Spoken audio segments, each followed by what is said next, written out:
Hey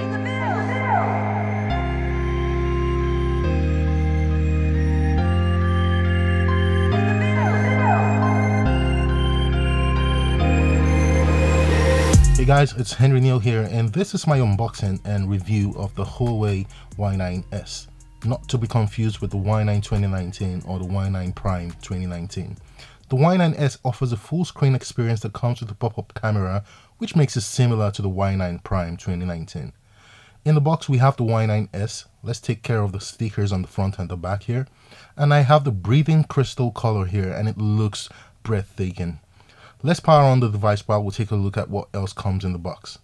The first compartment in the box houses the SIM ejector tool, the user guide manual, and a clear TPU case with all the necessary cutouts. This case should provide some protection to the phone while allowing you to see the beauty of the breathing crystal color gradient. In the bottom compartment you find all the other items, including a 10-watt charger, a USB-C to USB-A charging cable, and a pair of earphones. On the front of the Y9s, we have a 6.59-inch 19:9 aspect ratio IPS LCD display panel with a resolution of 1080 by 2340. It's capped at 391 ppi for the PPI patrol fans. And at the top of the display, the Y9s sports a 16-megapixel f2.2 pop-up selfie camera for the selfie lovers. There's an earpiece tucked at the top there, and there isn't a notification LED or flashlight present here. At the back, we have a triple camera setup consisting of a 48-megapixel main, an 8-megapixel ultra-wide angle camera, and a 2-megapixel camera for depth sensing. We also have an LED flashlight below the camera module.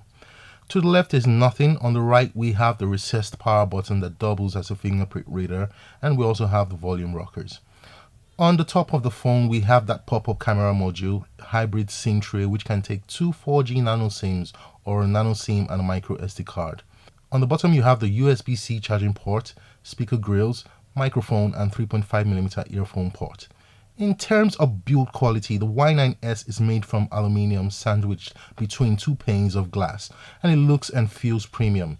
The camera bump isn't too much and shouldn't cause a lot of wobbling when you place it on a table. Another feature you'd love about this phone is the fact that the breathing crystal color does not allow fingerprints to be easily visible, quite good for a mid-range device. So you have a device with a full screen display, no notches and cutouts, offering you a more immersive experience for gameplay and watching movies. And talking about movies, this display is a 1080p HD Plus display and does a very good job with its picture quality. It isn't the most color accurate display out there, but you have options to adjust this in your preference. It's also quite bright when you use it outdoors. In terms of storage space, you get 6GB of RAM and 128GB of internal storage, with about 10GB used out of the box. If this isn't enough for you, you can expand the storage via micro SD card slot up to 512GB to give a total of 640GB of storage. The device ships with EMUI 9.1 over Android 9 Pie, and for those of you who are curious, this device has the full Google services support, and you should have no problems with security updates to your device. In terms of performance, this device comes with Huawei's octa-core high silicon Kirin 710F processor clocked at 2.2 GHz, and it performs quite decently, handling app opening and tasks with efficiency. I would have wished that they used one of their more recent chips like the Kirin 810, but either way, the 710 is a well-tested and capable chip. I haven't had any issues with heating up or lagging, and this is something users should be mindful of when purchasing a new smartphone. Now, that 1080p screen paired with a Kirin 710 chip and a 4000 mAh battery allows you to use this phone for a full day, only needed to charge it at the end of the day. And I say charge it at the end of the day because I like to wake up with a fully charged phone. My full day of use comprised of using social media apps a lot and watching videos on YouTube.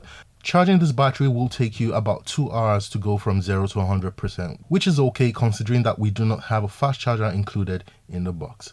Let's talk cameras. The triple rear cameras on the Y9s are a combination of 48-megapixel main, an 8-megapixel ultra-wide, and a 2-megapixel depth sensing camera. The main camera by default is set to 12 megapixel and shoots decent photos, but comparing that 12 megapixel mode to the 48 megapixel mode, you really only see the difference when you zoom in, with the 48 megapixel spotting a lot more detail. Picture quality is very decent here and should be great for social media. Portrait mode here works but doesn't do a very good job at edge detection, but with regular selfies, the Y9s produces well-detailed photos in decent lighting. The night mode, however, has a better story on this device, which is decent results. From the photos I took, the night mode on this phone does well with pulling in as much light from the environment to boost the image produced. It's quite detailed and performs well most of the time. For video, the Y9s shoots videos captured 1080p with no stabilization, and it also shoots slow motion at 480 frames per second. The Huawei Y9s is quite hard to ignore looking at the specs and all the features that this phone comes with. And in this ever-increasing mid-range phablet smartphone segment, it's becoming increasingly minimal to go wrong with picking a mid-range smartphone like this one. There are a lot of equally great smartphones competing at this level, and the Y9s has surely placed itself as one of the impressive smartphones to consider. That being said, would I recommend the Huawei Y9s? Heck yeah. For a phone with a premium looking build and feel, and at the price of 98,900 Naira, you're getting a whole lot of phone.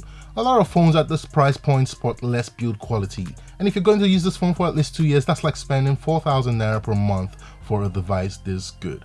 Guys, if you have any questions regarding the Huawei Y9s 2019, leave them in the comment section below, and don't forget to like, share, and subscribe to my channel. Thanks for watching, and see you in my next video. Cheers.